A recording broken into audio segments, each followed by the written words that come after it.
Did you know Windows 11 lets you control when the password expires? Here is it how. Step number 1. Press the Windows plus R key.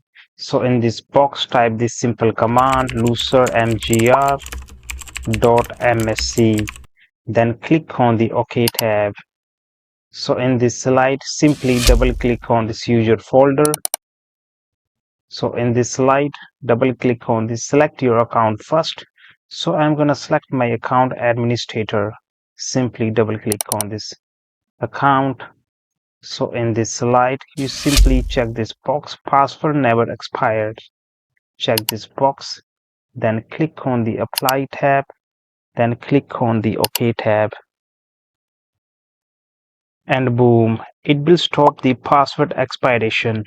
And this is a built-in Windows feature that useful for learning Windows account management. But wait, before I sign out, if this tutorial helps you, do not forget to like, comment, share and follow my channel. Thanks for watching.